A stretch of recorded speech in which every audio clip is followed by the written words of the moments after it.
Assalamualaikum warahmatullahi wabarakatuh. Selamat pagi sobat semuanya. Pada video kali ini kita akan membahas tentang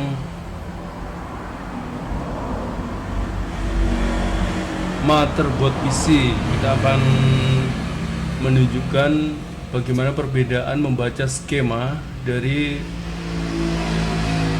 motherboard PC kalau kita bandingkan dengan motherboard laptop. Karena kita tahu bahwa pada PC beberapa tegangan itu muncul dari unit power supply atau unit PSU. Beda dengan laptop ya. Dengan laptop sumber tegangannya satu. Maksudnya level tegangan dari sumber powernya satu. Kalau dari charger hanya 19 volt saja untuk yang 19 volt. Dari baterai juga cuma satu, yaitu hanya 10 volt saja pada beberapa laptop. Namun pada pada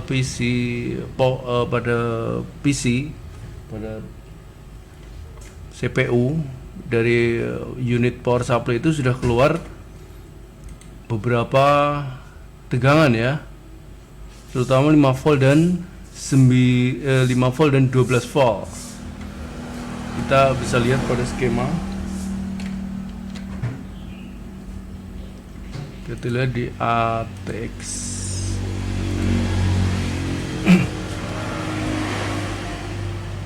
Sini kita bisa lihat ya, ada beberapa sumber tegangan dari PSU yaitu 3.3 volt,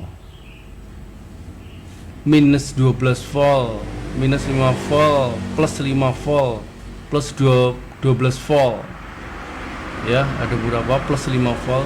Jadi ada 3.3 volt, 5 volt, 12 volt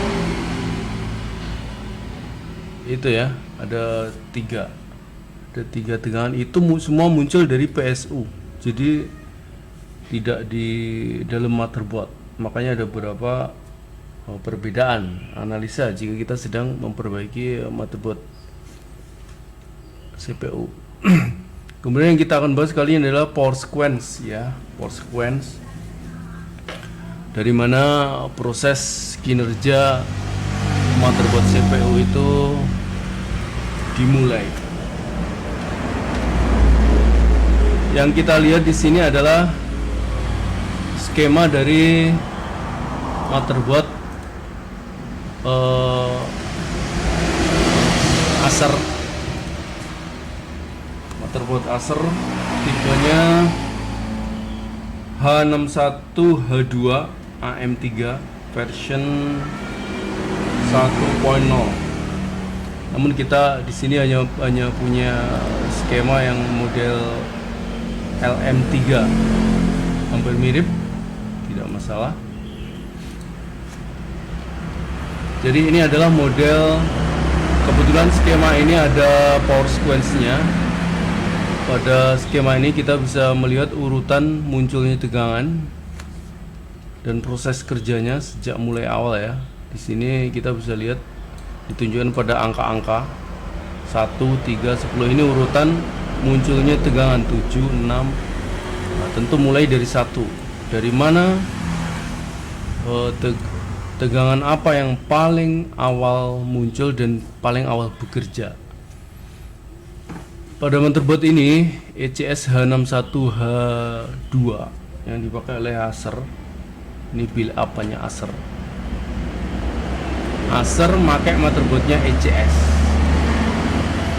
Jadi yang pertama muncul, tegangan yang muncul adalah 1, ini plus PS underscore 3V SB. Nah, jadi kalau kita sedang analisa motherboardnya nggak bisa nyala misalnya, kita urut tegangannya mulai dari 1 plus PS 3V SB. Kita bisa cek di sini tegangannya munculnya. Dari mana tegangan ini muncul?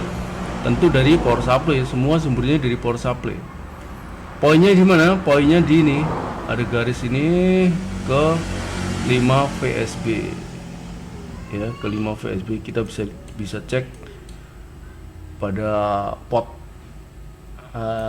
ATX. Pada port ini. Sini muncul tegangan atau tidak. Di pin nomor berapa? Kita lihat dulu pada skema. 5 VSB ini ya, ATX power 5 VSB.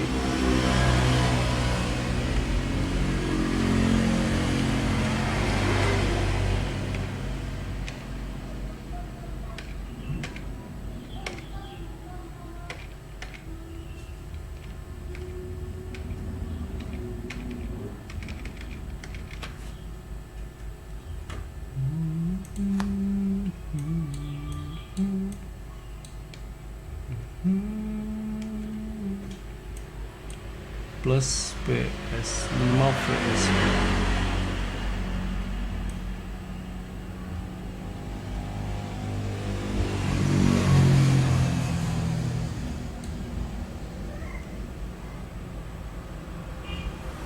Ini ya, di sini ada kode AUX 5 volt 5V. Jadi muncul pada pin nomor 9 5 VSB. Ini harus muncul paling awal. Jadi kalau kita lihat di potnya ini, maka kita bisa cek di kabel yang warna ungu ya, cuma satu. Ini AUX-nya 5 volt. Jadi pin nomor 9 1 2 3 4 5 6 7 8 9. Pada kabel ini harus keluar dulu tegangan 3 volt atau 5 volt. Kalau kita lihat di skema ini tulisannya 5 VSB, 5 AUX 5.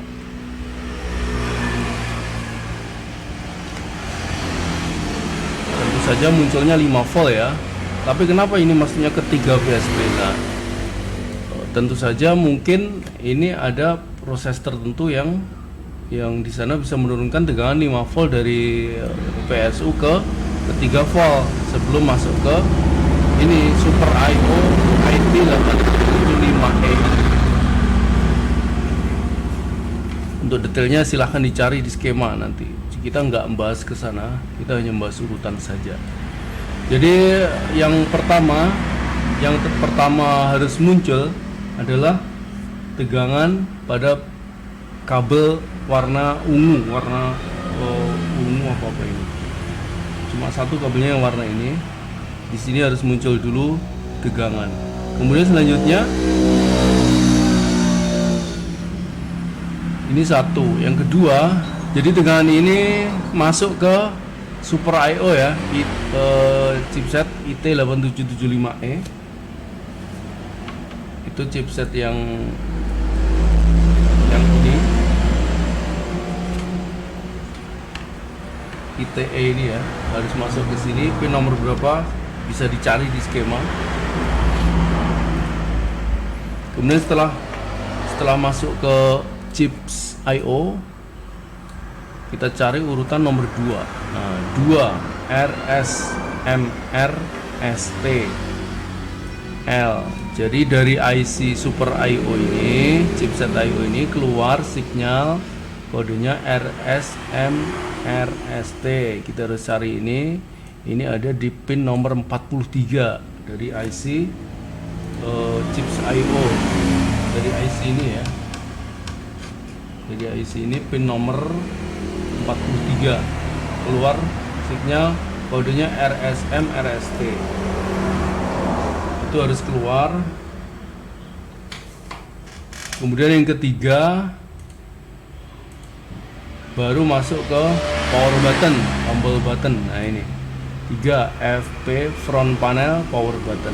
Ini terhubung dengan chipset I/O pin nomor 33.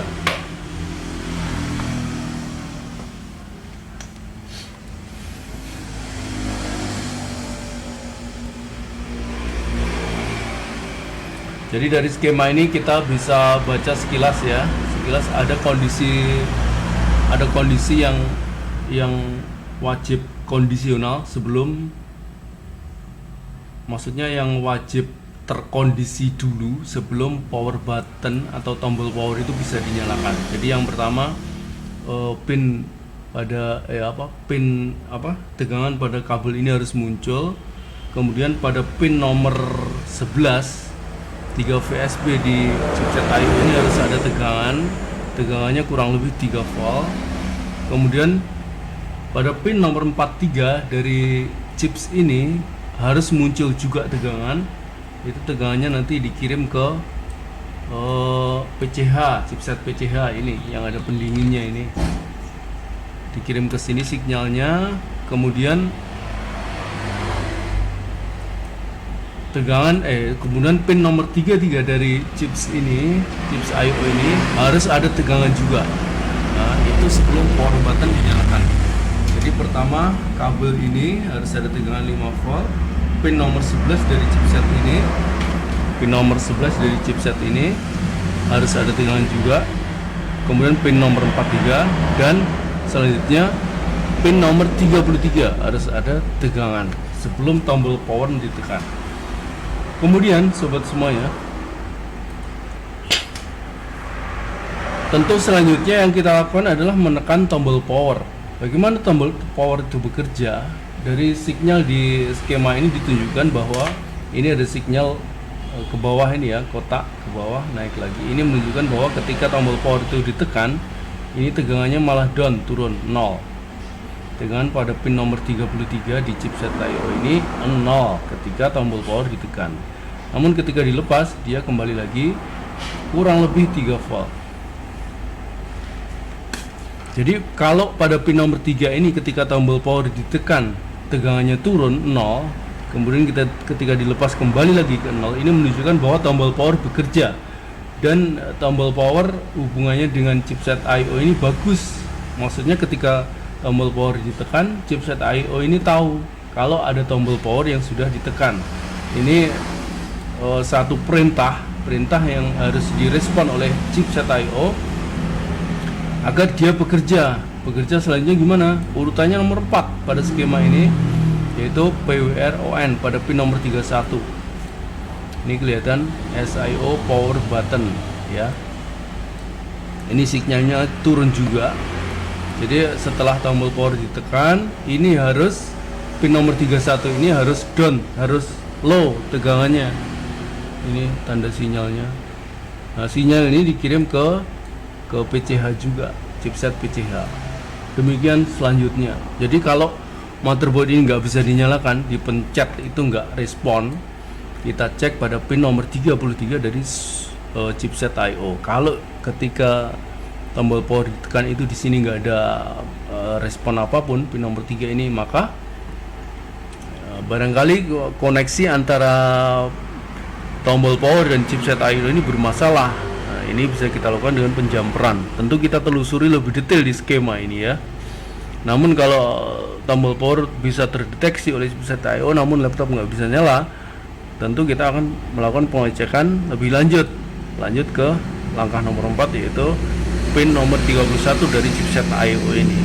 Kalau pin 31 ini tidak respon ketika tombol power ditekan, padahal di pin nomor 33 respon, maka bisa jadi salah satu penyebabnya adalah chipset I/O ini rusak.